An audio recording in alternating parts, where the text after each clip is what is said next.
आज मेरे बेटे का जन्मदिन था और उसकी जिद की वजह से उसके फेवरेट रेस्टोरेंट में सेलिब्रेशन के लिए मैं आई हुई थी। उसके दोनों बेस्ट फ्रेंड, मेरी बेटी और मेरी फ्रेंड, सभी यहाँ मौजूद थे। लेकिन बस अगर कमी थी तो मेरे पति अनुराग की। खैर, किया क्या जा सकता है, उनका काम ही कुछ ऐसा है। केक कटिंग के बाद सब लोग एंजॉय कर रहे थे। उसी वक्त माँ का मेरे पास फोन आया। वो मुझसे पूछने लगी कि वहाँ क्या हो रहा है। मैं उन्हें सब कुछ बता रही थी, लेकिन अचानक नेटवर्क गड़बड़ होने लगा। उनकी आवाज साफ ही नहीं आ रही थी। नेटवर्क को पकड़ते पकड़ते मैं रेस्टोरेंट के बाहर आ गई और थोड़ा आगे बढ़ गई। पार्किंग एरिया के पास नेटवर्क अच्छा आ रहा था। कुछ देर मैं वहीं माँ से बात करती रही। फोन रखने के बाद बाहर देखा तो काफी अच्छा लग रहा था, क्योंकि पूरा एरिया खुला था और हवा भी बहुत अच्छी चल रही थी। कुछ पल के लिए सुकून की सांस ले रही थी कि तभी वापस पीछे की तरफ पलटी। देखा तो एक शानदार होटल की बिल्डिंग सामने चमचमा रही थी, जिसे देखकर अपने आप ही चेहरे पर मुस्कुराहट आ गई। और फिर जब उसकी ऊंचाई को नापने के लिए मेरी नजरें ऊपर तक गईं और वापस नीचे लौटी तो एक जगह पर ठिठक गई और फिर मानो बिजली का झटका लगा हो। फोन हाथ से छूटकर जमीन पर गिर गया था। मेरे कदम लड़खड़ाते हुए इधर उधर हो रहे थे। मैं गिरते गिरते बची और आंखें, ऐसा लग रहा था कि फटकर बाहर ही आ जाएंगी। न जाने कब मेरी आंखों से आंसू बहने लगे, मुझे पता ही नहीं चला। मैं कभी सोच भी नहीं सकती थी कि मुझे ये नजारा देखने को मिलेगा। सामने उस होटल के न जाने कौन से फ्लोर का वो कमरा था, जिसमें खिड़की की जगह पूरा कांच लगा हुआ था और उस कांच पर मेरा पति चिपका हुआ था। अकेला नहीं, बल्कि उसके आगे एक लड़की। उस वक्त उन दोनों ने बेशर्मी की सारी हदें पार कर दी थी। उन्हें तो ये भी नजर नहीं आ रहा था कि इस कांच के उस पार उन्हें कोई भी इस हालत में देख सकता है। लेकिन कहते हैं ना, बेशर्मों के लिए कुछ भी मायने नहीं रखता। उस शीशे पर मुंह से निकलने वाली भाप बार बार बन रही थी, जो कि उनके हाथों से मिट भी रही थी। शीशे पर रगड़ के निशान साफ दिख रहे थे, लेकिन वो लोग तो अपनी धुन में डूबे थे। मुझे तो यकीन नहीं आ रहा था कि ये मेरा पति अनुराग है और मुझे धोखा देने वाली लड़की भी और कोई नहीं, मेरी ही। तभी अचानक मेरे बेटे अभिनव ने मुझे आवाज दी। वो मम्मा मम्मा कहता हुआ मेरी तरफ ही बढ़ रहा था। ये देखकर मैं बहुत बुरी तरह से घबरा गई। मैं एक बार अपने बेटे को देखती तो दूसरी नजर उस कमरे के शीशे पर पड़ती। मैं बहुत बुरी तरह से घबरा गई कि कहीं मेरा बेटा ये सब कुछ अपनी आंखों से न देख ले, न जाने फिर क्या होगा। इसीलिए मैंने तुरंत ही उसे रोक दिया और उसकी तरफ आगे बढ़ गई। उसने मेरी आंखों में आंसू देखे तो कहने लगा, मम्मा आपको क्या हुआ है, आप रो क्यों रही हो? मैंने कहा, नहीं बेटा, मैं रो नहीं रही, बाहर बहुत तेज हवा चल रही है ना, तो उसकी वजह से बस आंखों में पानी आ गया था। मैंने तुरंत ही उन सबको ड्राइवर के साथ घर भेज दिया। बच्चे बार बार पूछ रहे थे कि आप हमारे साथ घर क्यों नहीं चल रही, पर मैंने उनसे कहा कि मुझे कुछ जरूरी काम है, तुम लोग घर जाओ। उनके जाने के बाद मैं पहले तो बहुत देर तक फूट फूट कर रोती रही। मेरे पति की बेवफाई ने मुझे पूरी तरह से तोड़ कर रख दिया था। मैंने इतने सालों उसके लिए क्या कुछ नहीं किया। मेरी इतनी सेवा, इतने त्याग का उसने मुझे ये सिला दिया। मुझे तो हमेशा लगता था कि मेरे पति अनुराग मुझसे सच्चा प्यार करते हैं और वो इतनी मेहनत करते हैं कि काम की वजह से मुझे और बच्चों को वक्त नहीं दे पाते। लेकिन मुझे नहीं पता था कि वो तो एक धोखेबाज है। मुझे अपने पति का ये धोखा बर्दाश्त नहीं हो रहा था और उस वक्त मैंने फैसला कर लिया कि अब मैं जिंदा नहीं रहूंगी। यही सोचते हुए मैं न जाने किस तरफ पैदल भागती चली जा रही थी। मुझे खुद भी कुछ नहीं पता था। इस बीच मैं अपने पुराने दिनों को याद कर रही थी, किस तरह से हम सब हंसी खुशी रहते थे। मेरे पति, जो कि अपनी मेहनत के दम पर आज इतनी बड़ी कंपनी के सीईओ बन चुके थे, मैंने भी उनकी हर कामयाबी में उनका साथ दिया। उन पर कभी भी बच्चों की और घर की जिम्मेदारी नहीं डाली, ताकि वो अपने काम पर पूरी तरह से फोकस कर सकें। लेकिन अब मैं पिछले कई महीनों से ये नोटिस कर रही थी कि वो मुझे बात बात पर इग्नोर करते थे। मुझे याद है जब वो मेरी बदसूरती को लेकर मुझे बार बार याद दिलाते कि अब मैं पहले की तरह उतनी अट्रैक्टिव नहीं रही हूँ। मुझे समझ नहीं आता था कि वो मुझे ऐसा क्यों कहते हैं, जबकि घर का और बच्चों का ख्याल रखने की वजह से मेरे पास इतना वक्त ही नहीं बचता था कि मैं खुद के ऊपर ध्यान दे सकूं। मैंने जब भी उनसे ये कहा कि मैं अपनी हॉबी पर काम करना चाहती हूँ, अपने पैरों पर खड़ी होना चाहती हूँ, तब भी मेरे पति ने कभी मेरा सपोर्ट नहीं किया, लेकिन मैंने खुशी खुशी उनकी हर बात मानी, सिर्फ ये सोचकर कि वो जो कुछ भी कर रहे हैं मेरे और बच्चों की भलाई के लिए ही कर रहे हैं। लेकिन आज पूरी सच्चाई मेरी आंखों के सामने आ चुकी थी। यही सब सोचते हुए मैं एक ऐसी जगह पर पहुंची जो बहुत ऊंचाई पर थी। वहां पर एक खाई बनी हुई थी, जहां से दूर दूर तक पूरे शहर की बिल्डिंग्स छोटी छोटी डिब्बे नुमा दिखाई दे रही थी। मैं लगातार रो रही थी और जैसे ही मैंने अपना कदम वहां से कूदने के लिए आगे बढ़ाया कि तभी अचानक मेरे कानों में किसी औरत के तेज तेज रोने की आवाज सुनाई दी, जिससे मेरा ध्यान टूटा और मैंने दूसरी दिशा में पलट कर देखा तो मुझे काफी दूर एक औरत खड़ी हुई दिखी। वो भी ठीक मेरी ही तरह इस खाई के किनारे पर थी और बहुत बुरी तरह से रो रही थी। लेकिन मैंने उसे जैसे ही वहां से कूदते हुए देखा तो न जाने मुझे क्या हुआ, मैं तुरंत ही उसकी तरफ दौड़ी, लेकिन तब तक वो अपना पैर आगे बढ़ा चुकी थी और वो गिरने ही वाली थी कि मैंने उसका हाथ थाम कर उसे घसीट कर ऊपर खींच लिया। हम दोनों एक झटके से वापस पीछे आकर गिरे और हमारे थोड़ी बहुत चोट भी लग गई। पहले तो कुछ देर हम लोग वहां की मिट्टी और कंकड़ झाड़ते रहे और अपनी चोटों को देखने लगे। फिर वो मुझ पर चिल्लाते हुए कहने लगी कि तुमने मुझे क्यों बचाया। मैंने उससे कहा, दिमाग खराब हो गया है तुम्हारा, करने क्या जा रही थी? भगवान ने तुम्हें जो जिंदगी दी उसे तुम खत्म करने जा रही थी। वो कहने लगी, तो अब मैं जीकर क्या करूंगी? मैं जिसे अपनी जिंदगी समझती थी, जब उसने ही मुझे धोखा दे दिया तो अब मैं किसके लिए जीऊं? मैंने पूछा, किसने तुम्हें धोखा दे दिया? तो कहने लगी, मेरे पति ने। मैंने कितने सालों उसकी सेवा की, उसे इतना प्यार किया, उसे अपना सब कुछ माना, लेकिन उसने एक पल में ही मुझे भुला दिया और किसी और के साथ रातें बिताने लगा। इसीलिए अब मेरे जिंदा रहने का कोई फायदा नहीं बनता। मैंने उससे कहा, अच्छा तुम ऐसे आदमी के लिए मरना चाहती हो जिससे तुम्हारे जीने मरने से कोई फर्क नहीं पड़ता? तुम्हें क्या लगता है तुम मर जाओगी तो वो तुम्हारे गम में डूब जाएगा या तुमसे वापस प्यार करने लगेगा? अरे उसे तो मौका मिल जाएगा अपनी अय्याशियों को और खुलकर करने का, बल्कि वो तो खुश हो जाएगा कि तुम अपने आप ही उसके रास्ते से हट गई। मेरी इस बात पर वो औरत एकदम से चुप हो गई और कुछ देर खामोशी से कुछ सोचने लगी। मैं भी कुछ देर शांत होकर बैठ गई। फिर वो मुझसे बोली, तुम यहाँ क्यों आई थी? तुम भी तो यहाँ मेरी तरह मरने ही आई थी ना? मैंने उसे बताया कि मैं यहाँ क्यों आई थी। मेरी बात सुनकर वो कहने लगी, तुम भी तो वही कर रही थी जो मैं कर रही हूँ, फिर तुमने मुझे क्यों रोका? मैंने उससे कहा, क्योंकि मुझे अपनी गलती का एहसास नहीं था, लेकिन अब मुझे समझ आ गया है कि मैं बहुत बड़ी गलती कर रही थी। मैं एक झूठे और मक्कार आदमी की खातिर अपने बच्चों को और अपनी जिंदगी को इग्नोर कर रही थी। ऐसा आदमी सबक सिखाने के लायक है और मैं बिना उससे बदला लिए ही उसे आजादी तोहफे में देकर जा रही थी। लेकिन तुम्हारी वजह से मेरी आंखें खुल गईं। वो औरत कहने लगी, सच कहा तुमने, ऐसे आदमी बदला डिजर्व करते हैं। उन्हें भी तो पता चलना चाहिए कि उन्होंने कितनी बड़ी गलती की है। औरतें अक्सर अपने आदमियों को माफ कर देती हैं और इसीलिए ये आदमी घर से बाहर जाकर भी 10 जगह रिश्ते बनाते हैं और इन्हें इस पर कोई अफसोस भी नहीं होता। तुम्हारा बहुत बहुत शुक्रिया जो तुमने मुझे हिम्मत दी। मैं अब अपने पति को छोड़ूंगी नहीं। अब मैं उसे बताऊंगी कि जब एक औरत बदला लेने पर उतरती है तो वो कमजोर नहीं, कितनी खतरनाक होती है। उस औरत की बात सुनकर मुझे अनुराग के वो शब्द याद आने लगे जो वो मेरे लिए अक्सर इस्तेमाल करता था। कहता था, घरेलू औरतों को किचन संभालना चाहिए, उनके बाजुओं में इतनी ताकत नहीं होती कि वो ऑफिस की बागडोर संभाल पाएं, और तुम्हारे दिमाग में तो अब जंग भी लग चुकी है, इसीलिए झांसी की रानी बनने की कोशिश मत करो। उसने मेरे सपनों को कभी भी उड़ान भरने ही नहीं दी।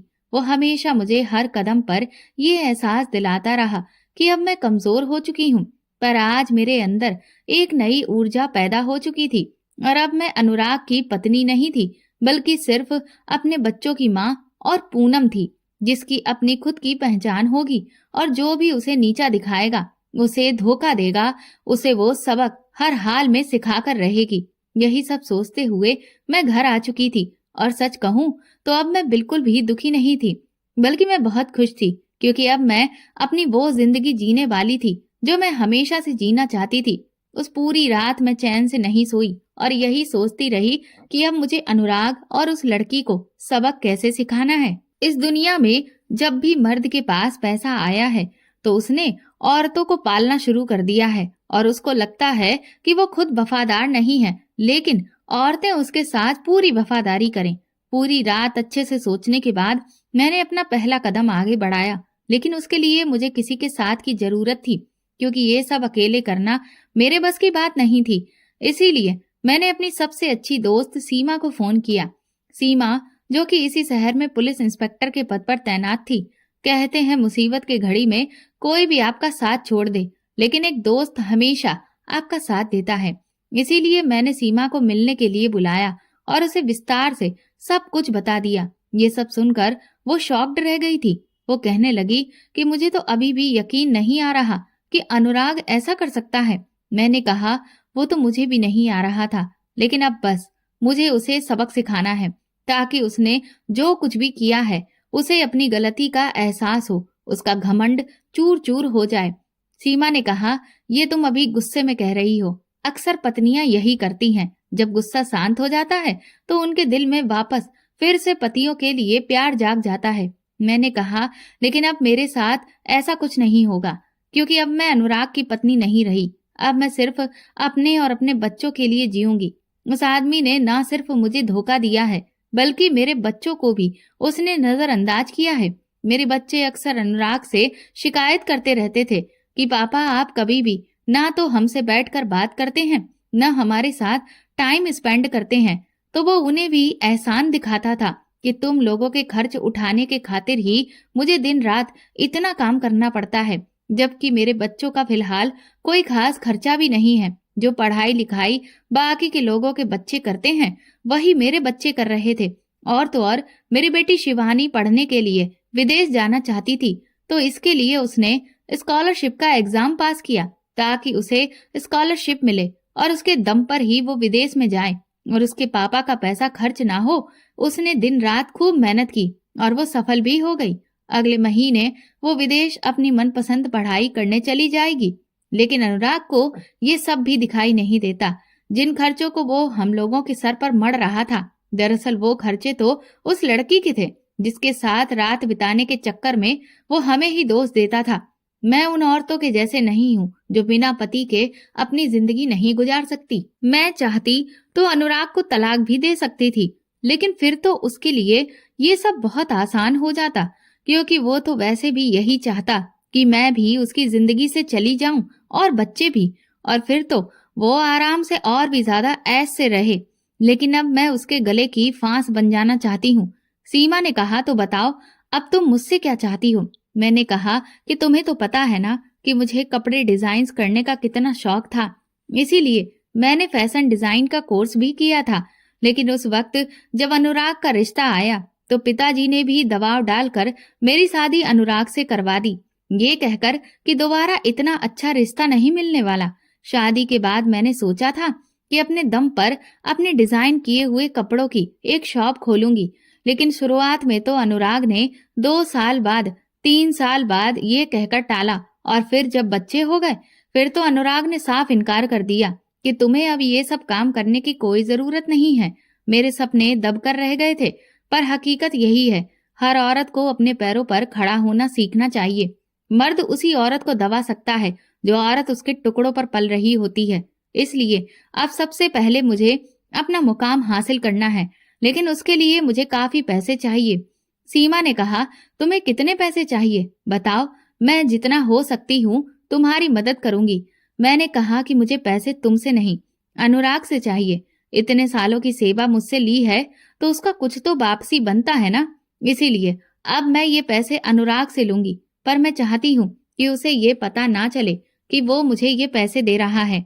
इसके लिए मैंने एक प्लान सोचा है। मैं अनुराग को ब्लैकमेल करूंगी और उसके बदले में मुझसे पैसे मांगूंगी, लेकिन इसमें मुझे तुम्हारी मदद चाहिए, क्योंकि ये सब अकेले करना मेरे बस की बात नहीं है। सीमा कहने लगी, लेकिन ये तो गलत है पूनम, अगर कुछ भी गड़बड़ हुई तो तुम पर मुसीबत आ सकती है। मैंने कहा, इस वक्त मैं इंस्पेक्टर सीमा से नहीं, अपनी दोस्त सीमा से मदद मांग रही हूँ, इसलिए सही और गलत क्या है वो तुम मुझे मत बताओ, सिर्फ इतना बताओ कि तुम मेरा इसमें साथ दोगी या नहीं। मेरी बात पर सीमा कहने लगी, ठीक है भाई, दोस्ती की है तो फिर निभानी तो पड़ेगी ही। मैंने सीमा से कहा कि तुम तो पुलिस में हो, तो तुम्हारे तो बहुत सारे मुखबिर भी होंगे। सीमा ने कहा हाँ, सो तो है। मैंने उससे कहा कि ठीक है, तो फिर तुम उनमें से अपने किसी एक मुखबिर से अनुराग पर नजर रखवाओ, ताकि वो अनुराग और उस लड़की की ऐसी तस्वीरें जिन्हें देखकर उनके होश उड़ जाएं, खींचकर मेरे पास लेकर आए। बाकी आगे का काम मैं खुद देख लूंगी। 1 हफ्ते के बाद ही मेरे पास अनुराग की वो तस्वीरें आ गई थी, जिसमें उसकी अय्याशियों की पूरी स्याही साफ छुपी हुई थी। मैंने एक फेक आईडी से नया नंबर लिया और उसके बाद अनुराग को वो तस्वीरें भेज दी, और वही हुआ जो मुझे पहले से ही पता था। अनुराग की हालत खराब हो चुकी थी। वो बहुत बुरी तरह से घबरा गया। उसने खुद ही मुझे पैसों का ऑफर दिया। मैंने उससे बदले में 50 लाख रुपए मांगे। इतनी बड़ी रकम सुनकर वो घबरा गया और कहने लगा कि ये मेरे लिए बहुत मुश्किल है।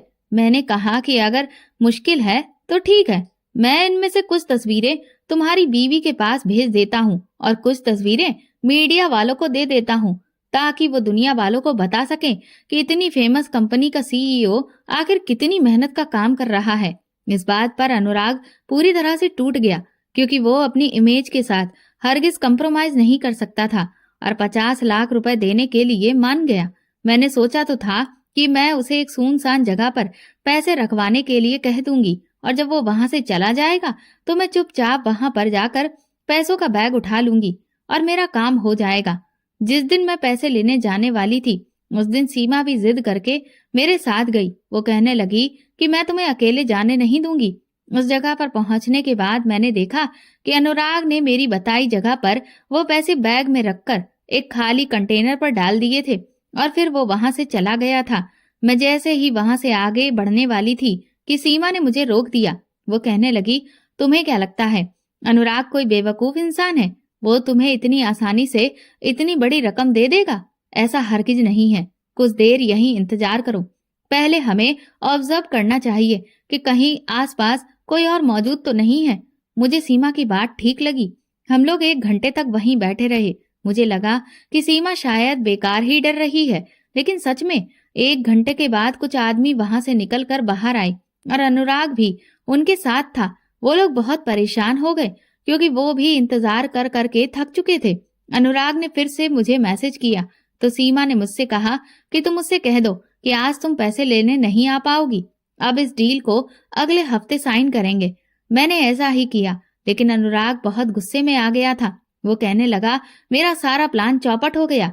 अगर वो आज आ जाता तो मुझे पता चल जाता कि वो कौन है, और फिर तो मैं उसकी चटनी बना देता। इसके बाद अनुराग वहां से पैसे लेकर निकल गया था और मैंने भी चैन की सांस ली।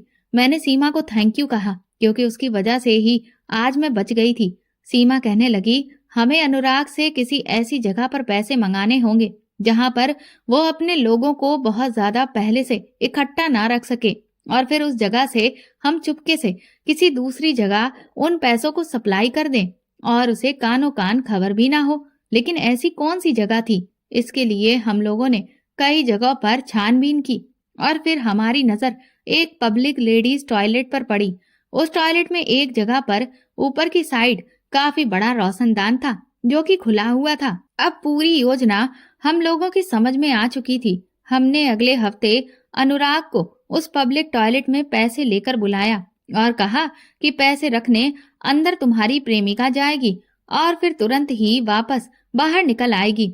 मैं उस टॉयलेट के सामने जो एक छोटा सा रेस्टोरेंट था, वहां भेस बदल कर उन लोगों पर नजर रख रही थी कि उनमें से कोई भी अंदर ना जाए, और सीमा उस पब्लिक टॉयलेट के पीछे की जो दीवार थी वहां पर अपनी गाड़ी लेकर खड़ी हो गई थी। अब इधर बारी थी तीसरे इंसान की एंट्री की। सीमा बहुत सारे लोगों को जानती थी। उनमें से ही कुछ भिखारी भी थे, जिन्हें कई बार सीमा ने कुछ बड़े लोगों से बचाया है जो उनका गलत इस्तेमाल करना चाहते थे।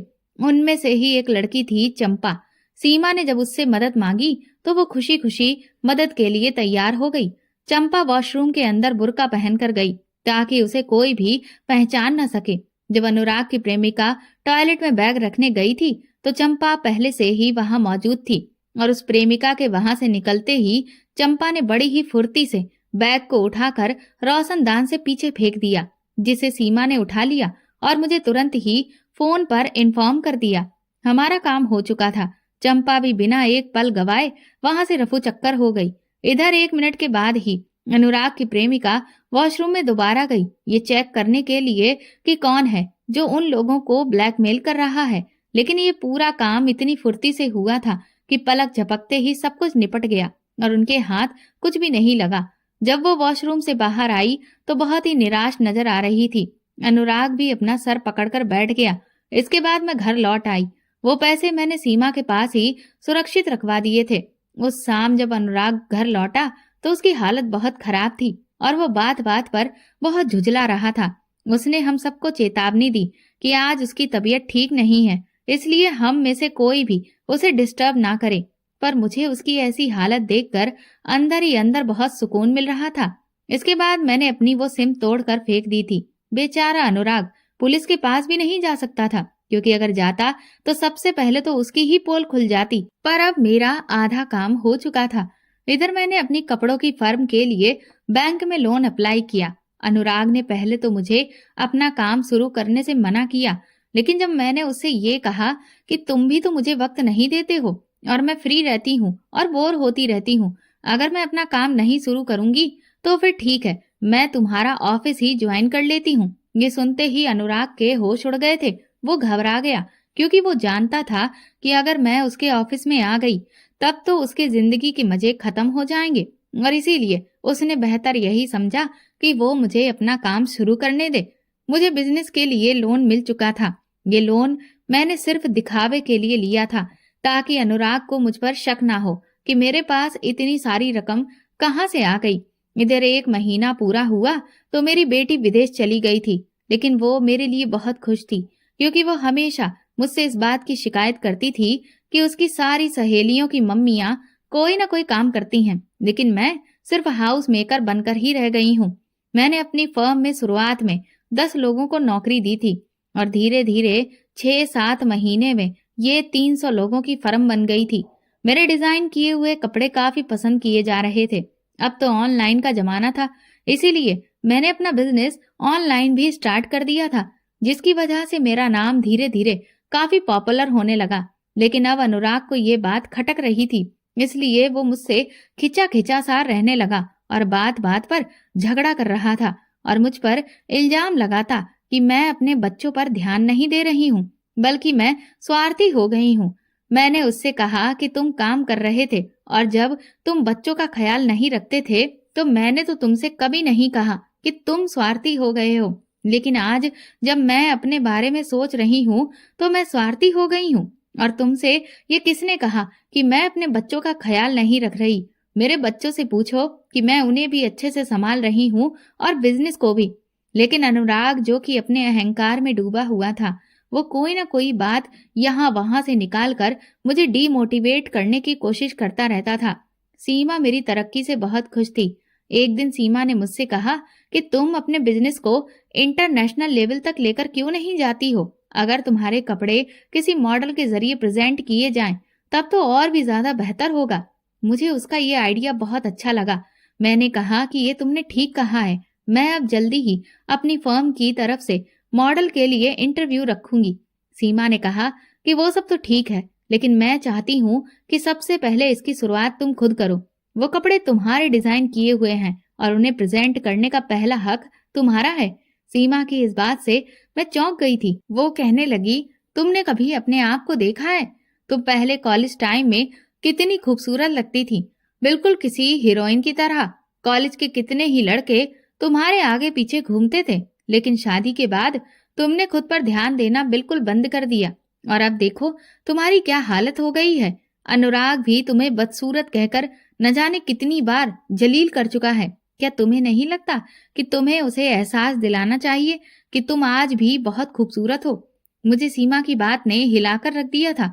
वो बिल्कुल ठीक कह रही थी। और फिर मैंने जिम जाना शुरू किया और अपनी डाइट पर भी ध्यान दिया। कुछ महीनों बाद ही मेरी मेहनत रंग लाई और मेरा फिगर बिल्कुल किसी हीरोइन के जैसा हो गया। बैलेंस डाइट और स्किन केयर ने बिल्कुल चमत्कार सा किया। अनुराग तो मुझ में आए इस परिवर्तन को देखकर दंग रह गया था। वो कहने लगा कि तुम तो वो वाली पूनम लगती ही नहीं हो, तुम तो ऐसा लगता है कि अभी भी 20-21 साल की हो। भला ये कमाल तुमने कैसे किया?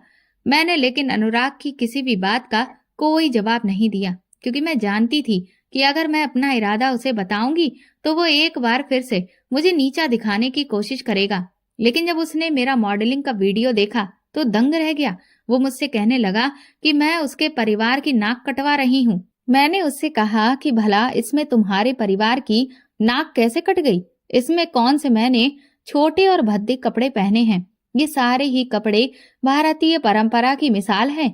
मेरा जी तो चाहा कि मैं उसे उसकी वो वाली तस्वीरें दिखाकर पूछूं कि इन तस्वीरों की वजह से उसके परिवार की नाक कौन सा ऊंची हो रही है।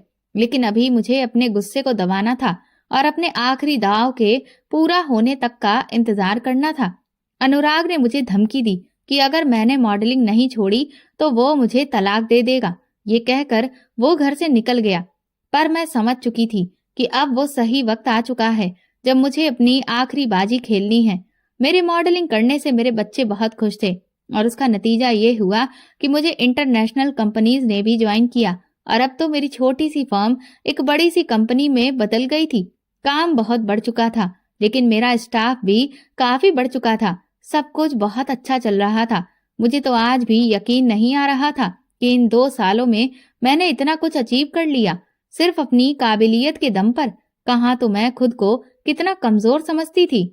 अब मेरे पास पैसों की कोई कमी नहीं थी और इसीलिए मैंने मुंबई में अपना खुद का पहला घर खरीदा, क्योंकि हर इंसान को अगर अपनी काबिलियत के दम पर जीना है तो सबसे पहले अपने सर पर छत का इंतजाम करना चाहिए। मैंने ये बात अनुराग को नहीं बताई थी, क्योंकि मैं जानती थी कि अब मैं जो करने वाली हूँ उसके बाद अनुराग मुझे सबसे पहले घर से निकाल देने की धमकी देगा। मुंबई में सारी डीलिंग फिक्स करने के बाद मैं वापस दिल्ली लौट आई थी। अनुराग इन दिनों बहुत परेशान रहता था। उसकी परेशानी की वजह एक तो यही थी कि अब उसकी बीवी उससे ज्यादा कामयाब थी और दूसरा, उसे अभी तक ये नहीं पता था कि उसे ब्लैकमेल करने वाला कौन था और उसे बार बार डर सता रहा था कि वो इंसान उसे दोबारा फिर से लूटने की कोशिश कर सकता है। दिल्ली लौटते ही मैं अच्छे से तैयार होकर अपनी मंजिल की तरफ निकल गई। कुछ ही देर के बाद मैं उस फ्लैट के सामने खड़ी थी जहां पर मेरे पति की प्रेमिका रहती थी। दरअसल ये और कोई नहीं, मेरे पति के ऑफिस में काम करने वाली अकाउंटेंट थी, जिसकी मुझसे कभी कभी मुलाकात भी हुई थी। कुछ ही देर में मैं उसके फ्लैट के सामने खड़ी थी। मुझे पहले से पता था कि अनुराग आज यहीं आया हुआ है और इसी वजह से उसे कमरे का दरवाजा खोलने में बहुत समय लग गया था। जब उसने दरवाजा खोला तो मैं मुस्कुराकर अंदर गई। मुझे देखकर उसके चेहरे की हवाइयां उड़ी हुई थीं। मैंने चारों तरफ नजर घुमाकर देखा तो ऐसा लग रहा था कि जबरदस्ती सब चीजों को समेट कर रखा गया है। फिर तभी मेरी नजर एक बड़ी सी अलमारी पर पड़ी। मैं समझ गई कि जरूर ये आदमी इसमें ही छुपा बैठा होगा। उन्होंने सब कुछ छुपाने की कोशिश तो की थी, लेकिन अनुराग का जूता मुझे एक साइड सोफे के नीचे पड़ा हुआ दिख गया था। मैं धीरे से मुस्कुराई और मैंने अनुराग की प्रेमिका सोनिया से एक गिलास पानी मांगा। उसके बाद मैंने उसके फ्लैट की तारीफ की और उसकी भी, तो वो कहने लगी कि आप तो अब बिल्कुल बदल गई। अब तो आपको देखकर कोई कह ही नहीं सकता कि आप 2 बच्चों की माँ हैं। मैंने मुस्कुराकर सोनिया से कहा कि हाँ, बिल्कुल, एक औरत को अपने ऊपर ध्यान देना चाहिए, वरना मर्द कब कहाँ दूसरी जगह मुंह मारने लगे कुछ पता ही नहीं चलता ना। मेरे इस बात से वो थोड़ा सा सहम गई। मैंने उससे कहा, देखो सोनिया, मैं गोल गोल बातें नहीं घुमा सकती, इसीलिए मैं साफ बात करती हूँ। मैं अनुराग से बहुत तंग आ चुकी हूँ। आखिर मेरी भी अपनी एक जिंदगी है और अब तो मैं एक इतनी बड़ी कंपनी चला रही हूँ, तो मेरे पास अब इतना समय नहीं है कि अनुराग की ख्वाहिशों को पूरा कर सकूं और उसकी हर जरूरत का ध्यान रख सकूं। इसीलिए मैं तुमसे ये कहने आई थी कि एक काम करते हैं, हफ्ते के शुरू के 3 दिन तुम उसे अपने पास रख लो और बाकी के 4 दिन मैं रख लेती हूँ। मेरी इस बात पर वो बुरी तरह से चौंक गई और हकलाते हुए कहने लगी कि ये आप क्या कह रही हैं? मैंने कहा, अरे डरने की जरूरत नहीं है। देखो, मुझे तुम्हारे और अनुराग के बारे में सब कुछ पता है और मुझे इससे कोई भी दिक्कत नहीं है, क्योंकि सच कहूँ तो मैं भी अब उससे बहुत तंग आ चुकी हूँ। मुझे भी उसमें कोई खास इंटरेस्ट नहीं है। इसीलिए ऐसा करो कि आधे दिन तुम बांट लो और आधे दिन मैं।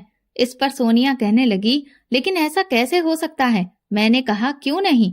अच्छा ठीक है, अगर तुम्हें और ज्यादा दिन चाहिए तो ठीक है, हफ्ते के सिर्फ 2 दिन तुम उसे घर भेज दिया करना, बाकी दिन तुम उसे अपने पास रख लो। ऐसा करो, सिर्फ मंडे ट्यूसडे उसे घर भेजना, बाकी दिन अपने पास ही रखना। इस पर सोनिया कहने लगी, लेकिन आप मेरी बात समझने की कोशिश तो करिए। मैंने कहा, अरे बस भी करो, चलो ठीक है। ये बात तय हुई कि सिर्फ मंडे ट्यूसडे तुम उसे मेरे पास भेजोगी और बाकी के दिन वो तुम्हारे पास रहेगा। ये कहकर मैं उठने लगी, लेकिन सोनिया हड़बड़ा गई। वो कहने लगी, ऐसा नहीं हो सकता, क्योंकि मंडे और ट्यूसडे को तो मैं विक्रम के साथ रहती हूँ। उसके मुंह से ये नाम सुनकर मेरे चेहरे पर मुस्कान आ गई, क्योंकि मैंने कुछ दिनों तक उस लड़की पर नजर रखी थी और मैंने देखा था कि उसने ना सिर्फ अनुराग को बल्कि और भी न जाने कितने ही मर्दों को फंसा रखा था। और मैं उसके मुंह से यही उगलवाना चाहती थी ताकि अनुराग को भी उसकी असलियत के बारे में पता चले। मैंने उससे कहा, अच्छा तो इसका मतलब अनुराग के अलावा और भी लोग हैं लाइन में। सोनिया को जैसे ही अपनी गलती का एहसास हुआ, उसने एक नजर घबराते हुए अलमारी की तरफ देखा। उस बेचारी की तो हवा ही टाइट हो गई थी। वो कहने लगी, नहीं, वो मेरे मुंह से गलती से निकल गया। मैंने कहा, कोई बात नहीं, चलो ठीक है, तुम जो भी दिन डिसाइड करोगी वो मुझे मैसेज करके बता देना, ओके। फिर मैंने उससे कहा कि और मैं नौकर के हाथ से अनुराग के आधे कपड़े और बाकी का सामान यहीं भिजवा दूंगी, ठीक है। इतना कहकर मैं वहां से बाहर आ गई। मेरे फ्लैट से बाहर आते ही अंदर से जोरदार आवाजें आने लगी। अनुराग तुरंत ही अलमारी से बाहर आ गया और वो सोनिया से झगड़ने लगा कि तुम मेरे अलावा और भी मर्दों से रिश्ता बना रही थी। सोनिया कहने लगी, तुम होते कौन हो मुझे ये बताने वाले कि मुझे किससे रिश्ता रखना चाहिए और किससे नहीं। अनुराग ने उसका मुंह पकड़ लिया और खींचकर 2 तमाचे मारे और कहने लगा, मैं होता कौन हूँ? आज तुझे ये याद आ रहा है कि मैं कौन होता हूँ? अरे तू कितनी गिरी हुई औरत है जो एक साथ इतने मर्दों से रिश्ता रख रही है। तुझे शर्म नहीं आती? तू मुझे धोखा दे रही थी। अनुराग की इस हरकत पर सोनिया ने भी उसे कई सारे चांटे मारे और कहा कि तुम मुझे वफादारी का पाठ पढ़ाओगे जो खुद अपनी बीवी को धोखा दे रहा था। तुम भी तो अपनी बीवी के होते हुए दूसरी औरत से रिश्ता रख रहे हो, तो तुम में और मुझ में फर्क क्या रह गया? और गिरी हुई मैं नहीं, गिरे हुए तो तुम हो। मैंने तो तुमसे शादी भी नहीं की है, लेकिन तुम तो शादीशुदा होते हुए भी अपनी बीवी के पीठ पीछे अय्यासियां कर रहे हो। अनुराग बहुत बुरी तरह से तिलमिला गया, कहने लगा, तुझे तो मैं छोड़ूंगा नहीं। अब देख, मैं तेरी औकात तुझे बताऊंगा। इस पर सोनिया ने कहा कि तू मुझे मेरी औकात क्या बताएगा? तुझे तो मैं बताऊंगी। तेरी बीवी तुझे मेरे गले बांधना चाहती थी। अरे तेरे जैसे आदमी को मैं तो अपने घर का नौकर भी बनाकर ना रखूं, पति बनाने की तो दूर की बात है।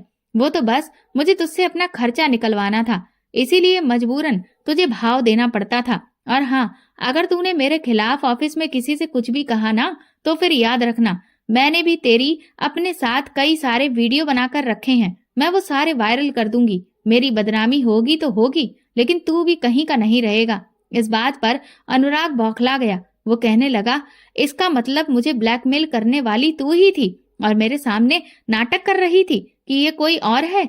इस पर सोनिया कहने लगी कि वो मैं नहीं थी, वो कोई और था। लेकिन अनुराग ने उसकी बात का विश्वास नहीं किया और 8-10 तमाचे उसके गाल पर जड़ दिए थे। सच कहती हूँ, ये सब सुनकर मेरे दिल को जो सुकून मिल रहा था वो मैं ही जानती थी। इस तरह के रिश्तों का अंजाम यही होता है, क्योंकि इन्हें सिर्फ टाइम पास करना होता है, और जब टाइम पास वाले रिश्तों की जिम्मेदारी उनके कंधे पर डाल दी जाती है तो फिर उनके पैरों तले से जमीन निकल जाती है। वरना पहले तो इनकी हवाबाजी में यही चलता रहता है कि हम एक दूसरे से बहुत प्यार करते हैं। आज जब मैंने सोनिया को सामने से ये ऑफर दिया कि वो हमेशा के लिए अनुराग को अपने पास रख सकती है, तो सोनिया की असलियत निकल कर बाहर आ गई थी, क्योंकि उसे अनुराग से नहीं बल्कि उसके पैसों से प्यार था। मैं वहां से सुकून की सांस लेकर नीचे उतर आई थी और जैसे ही आकर अपनी गाड़ी में बैठी, तभी अनुराग के सारे कपड़े और जूते 15वीं मंजिल से सोनिया ने नीचे फेंक दिए। मैं समझ गई थी, सोनिया ने अनुराग से अपना इस तरह से बदला लिया है। सच कहती हूँ, आज मैं बहुत खुश हूँ। मेरे दिल को जो सुकून आज पहुंचा है वो शायद अनुराग से तलाक लेने के बाद भी नहीं पहुंचता, क्योंकि ऐसे आदमियों का यही हश्र होना चाहिए। इन्हें बहुत शौक होता है ना 2 नाव में सवारियां करने का, इसीलिए इन्हें भी हमेशा बीच में लटका कर रखना चाहिए। ताकि ये जिंदगी भर अपनी गलती पर अफसोस करते रहें। मैं जब घर लौट कर आई, उसके बाद 1 घंटे बाद अनुराग आ चुका था। वो बुरी तरह से बौखलाया हुआ था। पहले तो वो गुस्सा होने लगा कि मैं वहां क्या करने गई थी। मुझे सोनिया ने फोन करके बताया। मैं उस पर शक कैसे कर सकती हूँ। मैंने अनुराग से कहा कि मेरे सामने ये सारा नाटक करने की जरूरत नहीं है। मुझे पता है कि तुम वहां पहले से ही अलमारी में छुपे हुए थे। इस बात पर अनुराग ने अपनी नजर झुका ली। फिर वो मुझसे माफी मांगने लगा और गिड़गिड़ाने लगा कि मुझसे बहुत बड़ी गलती हो गई है। मैं बहक गया था। मैं अब सोनिया के पास कभी भी नहीं जाऊंगा। मैंने कहा कि अब तुम सोनिया के पास क्या जाओगे? वो सोनिया तुम्हें खुद अपने पास नहीं रखना चाहती और अब मैं भी तुम्हारे साथ नहीं रहना चाहती। ये सुनकर अनुराग के होश उड़ गए थे।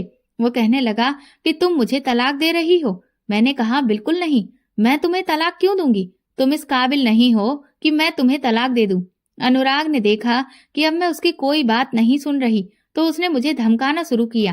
कहने लगा कि अगर मैं उसके हिसाब से नहीं रही तो वो मुझे इस घर से निकाल देगा। मैंने उससे कहा कि कोई बात नहीं, मैं खुद भी तुम्हारे साथ नहीं रहूंगी क्योंकि मैं अब अपने घर जा रही हूँ, अपने बेटे के साथ। अनुराग ने चौंक कर कहा, तुम्हारा घर?